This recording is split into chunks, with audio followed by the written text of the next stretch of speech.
পান চাষে আগ্রহ বাড়ছে রাজশাহীর চাষিদের, কারণ এতে লাভ বেশি। তাই দিন দিন এই জেলার পানের চাহিদা বাড়ছে। এখন দেশের গণ্ডি পেরিয়ে বিদেশেও রপ্তানি হচ্ছে রাজশাহীর পান। এ খবরে খুশি চাষিরা। এর মধ্যে ভৌগোলিক নির্দেশক জিআই পণ্য হিসেবে স্বীকৃতি পাওয়ায় নতুন আশা জাগিয়েছে রাজশাহীর মিষ্টি পান। রাজশাহী থেকে আহসান হাবিব অপুর পাঠানো তথ্যচিত্রে বিস্তারিত।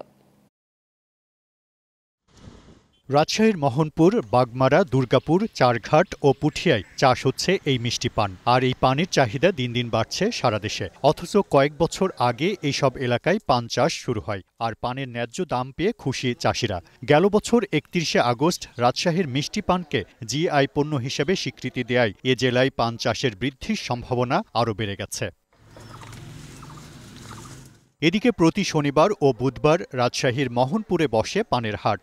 এই হাটে পান আসে আশেপাশের উপজেলা থেকে। চাষিরা জানান, পান চাষে খরচ কম আর অন্য ফসলের চেয়ে লাভজনক। এছাড়া একবার বরজ তৈরি করলে সেখান থেকে 25 থেকে 30 বছর পান পাওয়া যায়। অন্যান্য ফসলের থেকে পান বরজ অনেক লাভজনক। পানের গাছ লাগানোর পরে 6 মাস পর থেকে পান বিক্রি শুরু হবে এবং একবার লাগালে 14 বছর, 20 বছর, 25 বছর পর্যন্ত আর লাগাতে হবে না। অন্য গবেষণার জন্য কোনো প্রতিষ্ঠানে আমাদের প্রয়োজন আছে। কীটনাশক বীজ ব্যবহার করব কিভাবে কি করব, এই ক্ষেতটা করার জন্য আমার খুব সুবিধা হয়। রাজশাহীর মিষ্টি পান জিআই পণ্য হিসেবে স্বীকৃতি পাওয়ায় বাণিজ্য সম্ভাবনা আরও বাড়বে বলে মনে করছেন ব্যবসায়ীরা। যেমনি ব্যাংকে টাকা রাখলে তাও তুলতে দেরি হয়, কোনো পানের বরজের দিন নিত্য নতুন দিন করা দিন টাকা পাচ্ছে জনগণ।